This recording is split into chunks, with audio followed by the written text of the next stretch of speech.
G'day folks, Chris McLean back with yet another episode of the show. And in the studio today, I've got Laura from Checklist Group. And they serve fitness studios across Australia and started to go to the Asian and New Zealand market. They're not only a lead generation solution for fitness studios, but also a sales service. Checklist bring in new leads, create the whole back-end process and convert the leads for the studio so that they can focus on in-house operation and retention. They're also currently developing a successful coaching solution for those who may not have the budget but still want to learn that process and do it themselves. Sounds very, very interesting, Laura. Thank you so much for dropping by the show. Good to have you here. Thanks for having me. My pleasure, my pleasure. So we were actually just talking about the show. We're sort of leading into maybe peak season for fitness, brand new year, new me, all that good stuff. January 1st, everyone looking to get their summer bodies ready. So. That's it, definitely. Yeah, it's actually quite interesting because a lot of people think that December and then January is quite busy, but in Australia, things don't start to pick up until February because everyone feels like they need to wait till Australia Day to get past all that, and then February is the New Year's resolution time. Right. So binge all the way through to the end of Jan, and then feel guilty and bad about yourself, and then go, I better start going to the gym now. That's it. Very true. So, what got you into the fitness industry? Let's start there. So, is this your first sort of agency foray? Were you doing marketing, advertising before, or fitness before, or how did you end up where you're at now with Checklist servicing fitness studios? Yeah, sure. So when I was at uni, I had I was just like a manager at a gym, just Anytime Fitness, and just paying the bills while I was at university. I did a bachelor degree. I did a bachelor degree at the UTS to do business management. Chris, are you still there? Yep, still here. Perfect. And yeah, so I did that, and I actually did event management, and then just pay the bills, did Anytime Fitness, and then once I finished uni, I actually went into children's entertainment, which was great. And there was a bit of a sales process there, and I was like a sales operations manager creating children's events, which is nothing to do with fitness. However, when I wanted to explore a little bit more, I had a background in fitness. I used to play a sport called European handball when I played for Australia, which was pretty cool. So I always had an interest in fitness. And then I guess I just really used what I knew for sales. And I do apologize. You can see my animals in the background. What I learned from sales, I then decided to combine my two skills and create a fitness and like a fitness solution, I guess, if that makes sense. Yeah, how I started it. Yeah, well, that's often how it comes about. You sort of got a bit of this and I got a bit of that, and what was the sort of pull to set up your own thing? Was it just didn't want to work for anyone anymore? We just weren't happy doing what you're doing. You felt you had something unique to add to that space. Was there a particular catalyst for sort of shifting to agency space? Yeah, so I never really, in all honesty, I never really thought I would create a marketing solution because there's so many agencies out there. But I think the pandemic kind of encouraged me to go down that route because I had to adapt and find a way to make money. And I had so much time on my hands to learn new skills. And in all honesty, I guess why I decided to go into business was I just wasn't happy. And I think there's a certain type of person who it's called the type A personality who's can't be run by anyone essentially, and wants to have their, hands in everything. I even did corporate for a bit, and to be honest, I got myself in so much trouble because I wanted to help everyone. I wanted to do everyone's job. So from that, I was like, I need to do something myself or I'm never going to be happy. And so I kind of pushed myself to try new things. I have had failed businesses, but then this one kind of stuck, and the pandemic actually helped it grow very fast. So, It must have been a very, a couple of points. So a lot of agency owners find their way that way, and I think particularly over the last couple of years, people have been doing something and had to sit back and go, what the hell do I actually want to do now? And I've still got to pay the bills and maybe my job's shut down. So how do I pull those skills together to do something valuable?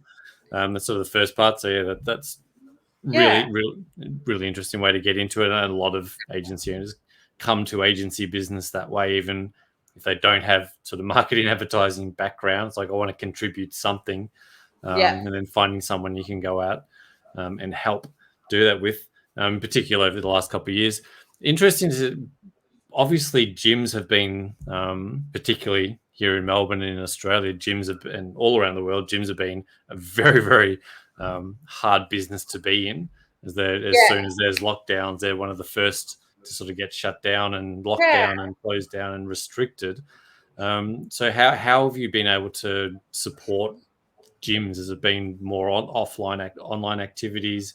Has it been changing their business models up? How have you sort of managed to help fitness gyms? Sure. So I'm actually in Sydney, but definitely Melbourne was heavily impacted. I think we're very much lucky, I guess, this particular business, that I have clients all over Australia. So I do have some in Perth, I have some in South Australia, I have some in Queensland. So if a state did go down, then I guess the business was kind of backed up by those other states. And also there are still studios out there who did have to adapt on their online presence for, like, you know, you can't physically be in a studio. So they would do like virtual events. So I helped, I guess, develop that for them. But then also like boot camps and everything like that. So there was actually one studio we had, which was absolutely amazing. They continued their marketing and their sales process with us throughout all of lockdown in Sydney, where most of the studios did pause because obviously cash flow was low. Like, it was just better for them to, they felt like it was better for them to pause. However, this particular studio ended up doubling their business within the 3-month period because they kept marketing and sales running, because they came up with a completely new business structure, which was just amazing. Now they're in the best position ever, really, just because they kept going. Adaptability, that's something that's a lot of businesses, but particularly ones like cafes and retail and hospitality and gyms that really been the hardest hit in terms of staying open. They really had to adapt how they think about their business and how they, particularly if they haven't been online. But I love that they're moving to Zoom classes and they're sort of really adapting how they operate. And it's a great case study of someone who's been willing to kind of take that leap of faith and actually 3x their business in that time. Like, that's business doesn't stop, I think. And I think that's one thing where those who are the most successful in business are those ones who, you know, use the pandemic or use a lockdown period as an opportunity. It's not necessarily as an opportunity where you're like, all right, I'm just going to switch off for 3 months, but it's more about like developing the strategy. What are you going to do next? What can you do to generate cash flow? Which I would say 80% don't do. And it's the small 20% which keep going, even though they're in the worst position ever, but setting themselves up for, I guess, the success when everything reopens. And have you found that with that particular client or other clients as a case study, that now they've kind of got multiple streams of income in the business and they're much more resilient? They sort of built that digital, but now the gym's open as well, so they sort of got that double win. Yes, this particular studio is a franchise, so obviously they're a little bit more restricted in terms of what they can provide. But I think that's just in any sort of business. Like, even with us, like, you know, my very first business I started and I invested in was in children's entertainment, and it was like a bring your child to work day service where big corporates hire, and obviously that had to stop because no one was working. Everyone left the city. So that was like a massive, I wouldn't call it a mistake, but a massive learning curve for me. And from that, but I still developed a virtual program and I still created all these like crazy subscription boxes. And although it didn't work, you learned a lot. And I think finding, I guess in business, what I've noticed is your failures, and as cliche as this is, the more you fail, the more you learn, and then the more you're actually taking that next step further into your business, which I think a lot of people expect to put marketing, put sales, and then turn the green light on. You're like going to become a millionaire. Unfortunately, it doesn't work that way. You have to fail a couple of times until you kind of get the right formula. So that's the same with studios. I think it's a mentality thing. Again, comes with the type A personality. Definitely. That entrepreneur mindset, growth, that's essentially that's a growth mindset, right? That ability to look at a challenge and go, how do I get around, under, through, over? How do I figure this thing out, rather than, okay, there's a barrier there, I'll just give up. That drive to actually, that's that entrepreneurial spirit, I guess. And as you said, it's a cliche, but things are cliches for a reason. It's because there's an inherent truth in there, right? And that this idea of failing forward and be willing to fail, right? And see it as a learning experience. That's a massive mindset. Because as you said, business isn't, if it was easy, everyone would be a billionaire by now. But it is a struggle, but being willing to struggle and being willing to lean into that failure, I think, is a major point. Was that something you've really found out more so, I guess, given the environment of the last couple of years and starting a business during a pandemic? You certainly picked a pretty volatile time to learn all of this. So it must have been a pretty steep learning curve for you. Yeah, I think during the pandemic, I think every business has had to adapt to a degree. And, there's a lot of businesses which have failed. And back to the point of like studios, that the studios which are coming to us, there's a wide range. Ones which have, lost members but have maintained a decent member base, to ones which have literally switched off everything and starting completely from scratch. And you can obviously tell which one's going to be a lot easier to get back up and running. But yeah, definitely. I mean, I think it comes with back to the entrepreneurial mindset. I feel like people who are in business, who want to be in business, will often find ways to make money, find new, learn a new skill. Like I learned how to do Facebook marketing in the pandemic. I knew the sales bit, but I was first just a sales service, and I was like, you know what, I'm going to do this. And then I learned it, and then we grew, and then I had to find employees, and then I had to train employees, and it was also new to me. And in all honesty, you're also constantly learning. It just means in the pandemic you have to learn a lot faster. That's the only problem. Certainly accelerated that process, which is again, some people could see that as a negative, some see that as a positive and an opportunity, which obviously you've had. You've seen it that way, and you've lent into that experience of rapid acceleration of learning and building your team. So what does that look like for you now? What does that team structure look like? Yeah, so including myself, we have 7. So 7 people who help with the marketing, the sales, the admin, the accounts, all of that.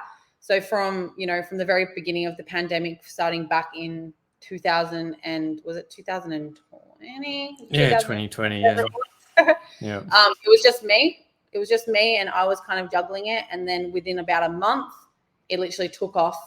And I actually was very grateful to become a preferred supplier of a franchise, and that definitely made me grow a lot faster. So within about 3 months, I had already hired probably 2 to 3 full-timers, and then including myself. And then and then this year, then we've grown even more. So definitely a fast-growing process, but I do still believe like you got to kind of have to be thrown in the deep end to learn those systems and processes and adapt, and because what works faster and what doesn't work faster. And in all honesty, that's I changed my pricing structure about 3 times. I changed my logo about 2 to 3 times. I changed my website twice. So it was definitely like what works, what doesn't work. If it doesn't work, can it see, do something else, evaluate if it works. If it does, great. But that's something in business, I think you are constantly evolving, you're constantly upgrading, and you're you're never going to be comfortable, and which is very, very scary, because I think a lot of people go into business thinking like, yeah, I'm going to go to business and I'm going to sit on the couch, sipping margaritas, and it's definitely not the case. You're always, always adapting, always changing, and it never stops. Really? Yeah. That's the kind of the truth and the reality of this stuff. That again, it's really hard to sell that to business owners. Hey, this is going to be shit. It's going to suck. It's going to be really hard. You kind of got to, I guess, sell the dream a bit, right? Otherwise, no one will get started. But you've obviously got a right mindset for this. Do you think that you sort of mentioned you played high level handball? Do you think that a lot of this mindset came from that sort of performance, high performance, sort of sporting background? Just interesting to think, like, competition, figuring stuff out, trying to perform on the field. Do you think that really helped with develop this mindset for you as well? Yes, and I also am one of 6 kids. So there you go. and I'm the youngest. That makes a lot of sense.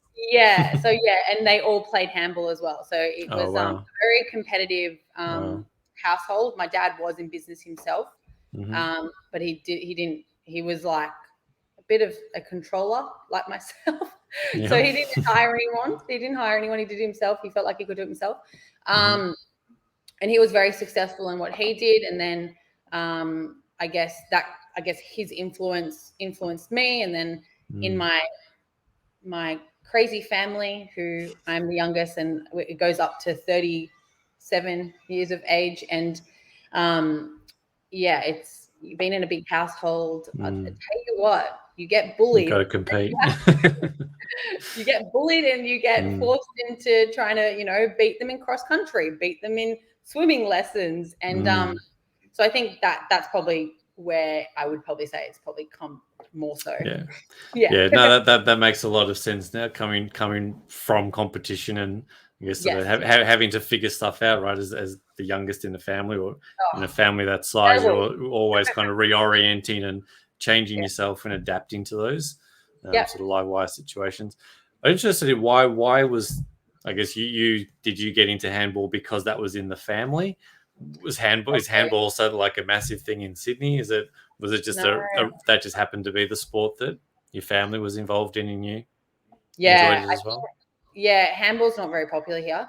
It's not it's much more of a European type sport. It is, I mean, I don't play anymore, but definitely I would say, like, my brothers, my brothers started playing. I used to always go to the games. And then it's probably just my show-off attitude. My show-off attitude as a kid, probably just like, I'm going to do that as well. I'm going to do it better. I'm going to do it better. I'm going to be the captain.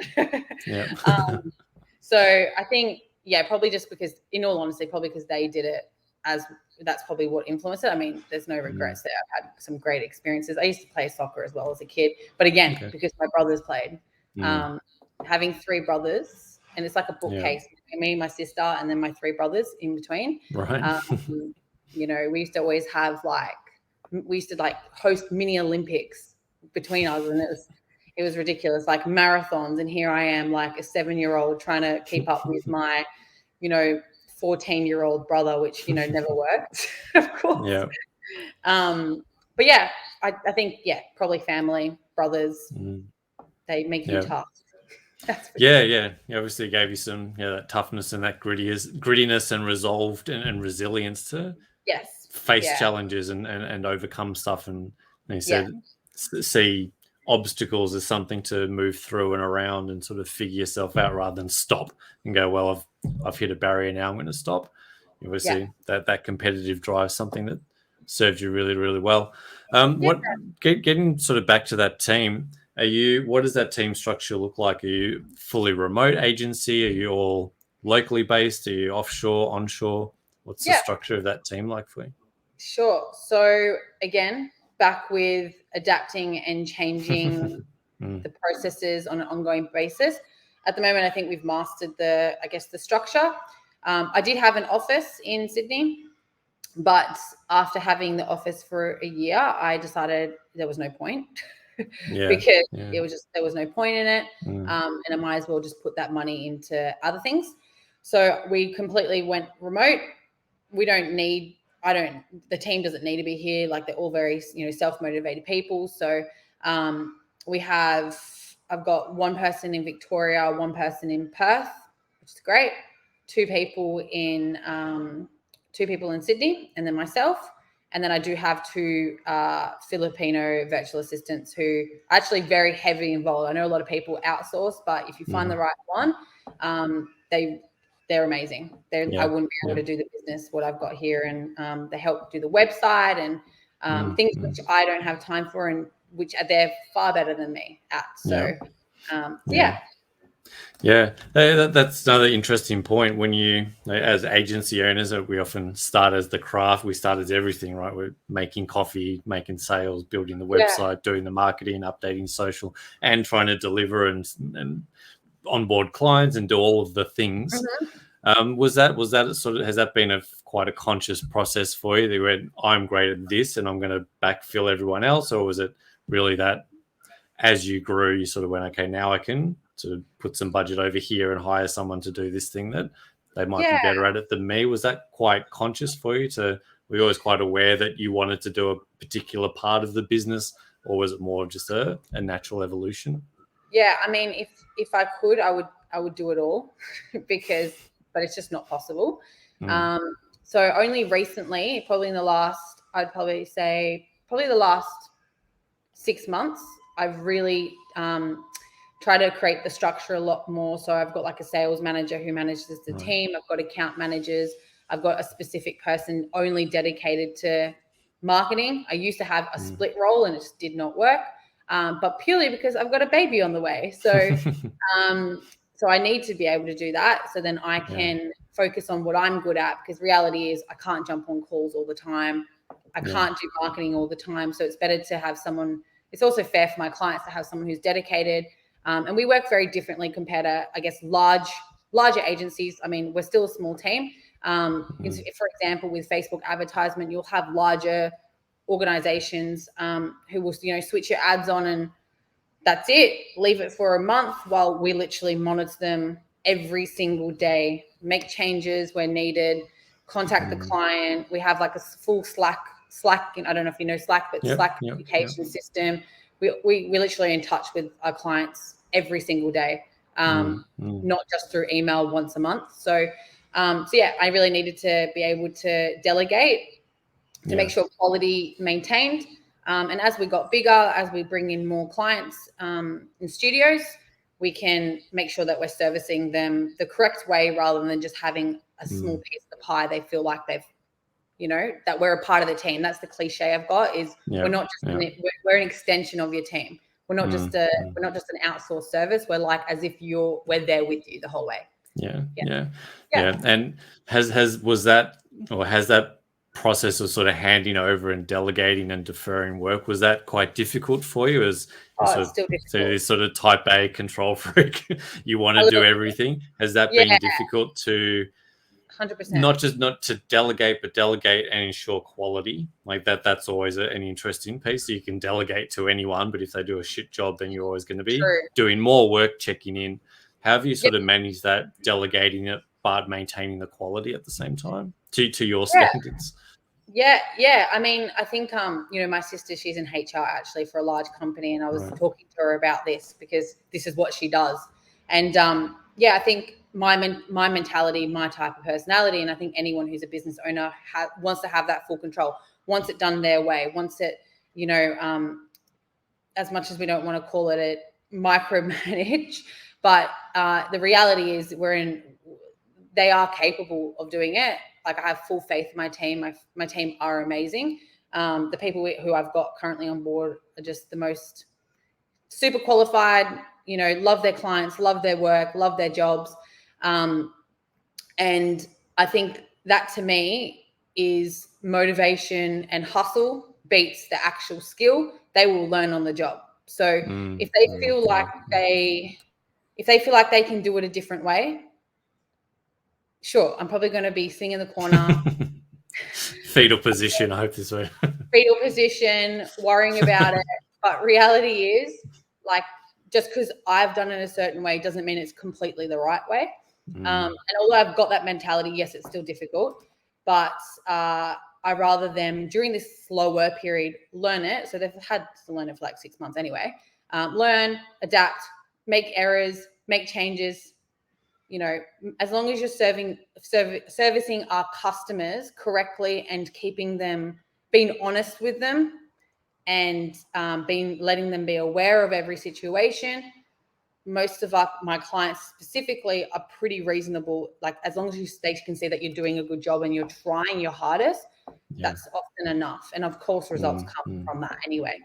I hope that answers the question a little bit. Yeah. No, that ability to, it's a really interesting sort of piece, particularly for people that are much more control focused and kind of want to do everything and make sure every single thing is pixel perfect the way that you as the owner would expect it to be done. So it's always palming that work off and delegating it, but then having full autonomy for providing that autonomy for the person to mess it up, to fail their own way, to find a different way, to sort of work it out for themselves and do it in their own way. That's generally that's going to create a better result because they're engaged in the process, right? They're contributing and they enjoy their it full better. self. They're much more motivated there. It's their thing, it's their little piece of the world to own. Their responsibility, Yeah, definitely. So it's definitely difficult though. I'm not going to lie, but it probably won't happen, and then it'll probably take a while for me to get used to it. You'll never get used to it, but but they're great, and I have full faith in them. So and that's the most important thing, right? That you have that faith. That the more often you see it happen, and as long as those results are maintained, you'll be able to partition off and go, okay, it's working. I don't need to be involved as much as I would want to. Definitely. And being honest, like being in a small team, I actually prefer small business than being in a large team, in all honesty. You definitely work harder. There's no doubt about it. But being honest with my team as well. Like, I always say to them, okay, guys, just letting you know, I am going to let you do everything. Like, you've got it under control. All apologies if I'm going to be asking questions. You know me, I pretty much acknowledge the fact of who I am, and I'm not stubborn about it. This is who I am. It's difficult for me, but I have full faith in you. So just bear with me while I learn my journey as well. So I always talk to them about it. They just laugh. Like, I went on my baby shower and my baby moon, and I was like messaging them every 5 minutes. And they were just like, Laura, get off. Go enjoy. Yeah, exactly. I love that. Having that sense of self is so important, as well as a business owner, of having that understanding who you are and how you're going to show up and what you need to do what you need to do. And again, having that ability to openly communicate that with your team. That's really what genuine leadership is all about, right? Having that ability to self-awareness is to know yourself enough to go, look, this is what I'm going to do. It's probably going to be annoying, but we can laugh it off. We can, as long as you're communicating it clearly, you will build what sounds like you have a really fun relationship where they understand how it's going to be, but that you're also giving them that control to. I'm not putting my hand up and saying I'm completely professional and I'm completely correct all the time.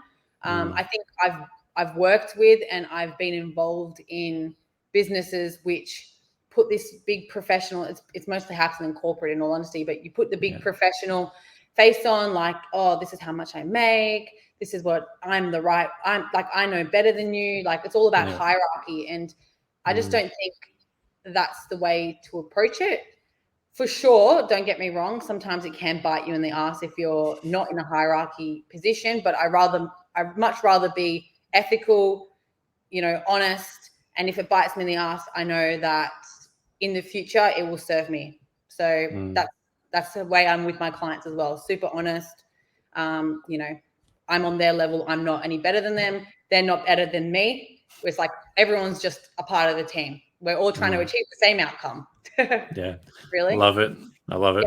Great place to wrap the episode. I think it's a really good message for the agency owners out there looking for a way to maintain their sense of self while they do this crazy journey, this crazy adventure of running a business. If people want to find out more about you, Laura, where are some of the best places? Pretty easy, as we were saying before the show, you're pretty easy to find in the world of social. Where are some of the best places people can connect with you?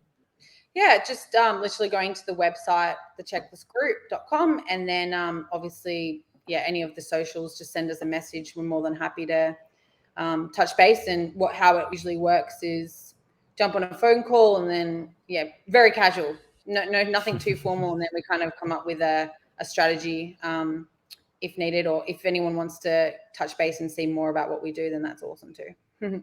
Love it. Love the insights on the show. Love your journey. Love the way that you're setting everything up and providing that autonomy to your team and yourself, and love all the great insights you've provided today. Thank you so much for dropping by the show. Wish you all the best. Hopefully there's fewer and fewer lockdowns and shutdowns and restrictions for you and your clients, but who knows? Probably not going to be the case, but you know that you can survive it, and you now know how to show your clients how to survive it in a good way as well. So exactly, that's as long as you're willing to learn and adapt, you can solve anything, right? So that's it. Very true. Awesome. Thank you so much for dropping by, Laura. Thanks everyone for tuning in at home, and we'll catch you on the next one. Thanks. Perfect. Bye.